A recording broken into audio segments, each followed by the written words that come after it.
What up, party people? This is Gleekon here again for the next episode of Lore of Warcraft. Today's episode is called Odyn and the Raising of the Halls of Valor.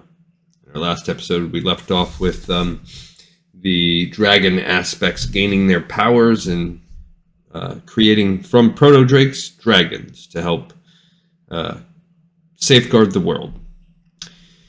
As the other keepers were conducting their ceremony to empower the dragon aspects, Odyn brooded within the halls of Ulduar. He was furious that his allies had acted against his wishes, the wishes of the Prime Designate. More than that, Odyn believed with all his heart that the dragon aspects would fail in their charge to safeguard the world. For the good of Azeroth, Odyn decided to take matters into his own hands. He would create an elite army of his design, one that he could call on to protect the world should the need ever arise.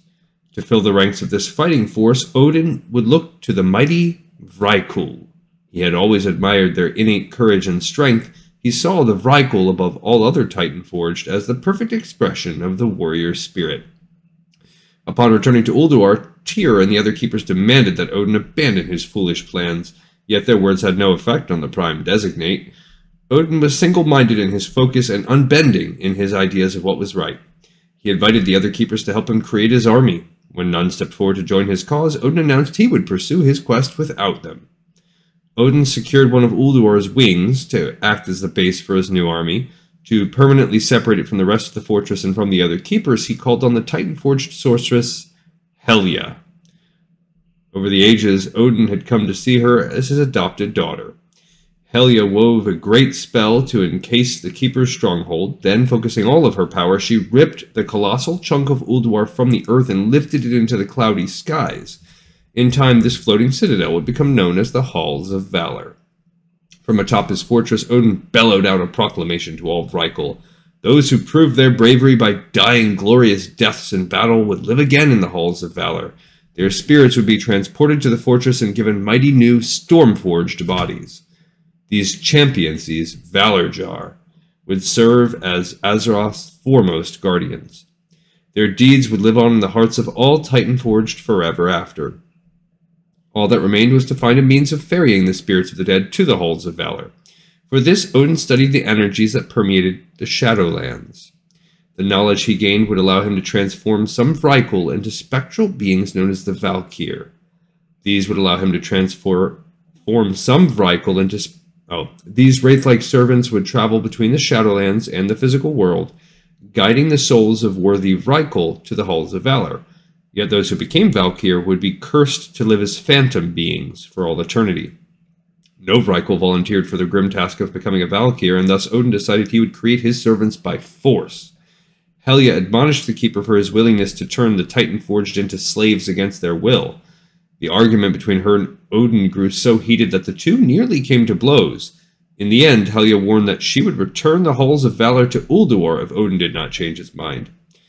Odyn saw Helya's disobedience as a threat not only to his plans, but to the future safety of Azeroth itself.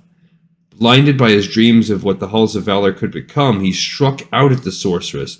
Odyn shattered her physical form and twisted her spirit into the first of the Val'kyr. Helya's howls of pain and anger rumbled across the surface of Azeroth and pierced into the very heart of the Shadowlands.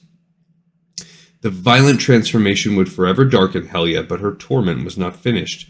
Though she loathed Odyn for what he had done to her, she found herself compelled to obey his will. Under Odyn's command, she set out to transform unwilling vrykul into the cursed Val'kyr. For ages, Helya and her fellow Val'kyr brought the souls of heroic vrykul to the Halls of Valor. The citadel became filled with storm-infused Valarjar. Odyn trained and empowered each of these warriors. He had no remorse for breaking from the keepers, or for transforming Helya into the first Val'kyr. In Odyn's mind, everything he had done was for the safety of Azeroth and in honor of the great pantheon. Neat.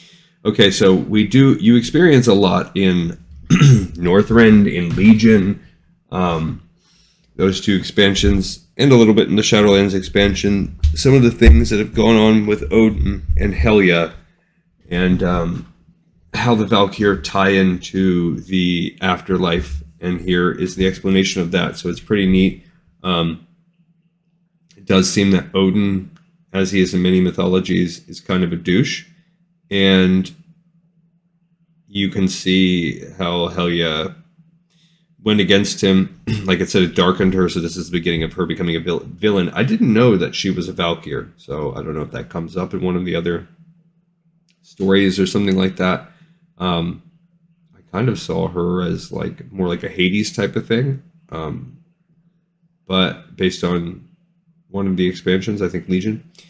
So that's kind of neat. Other than that, this is all covered. A lot of it is covered in the Northrend, Wrath of the Lich King. So go do some quests in that area. We will do them together when we do our Let's Play. You'll get a lot of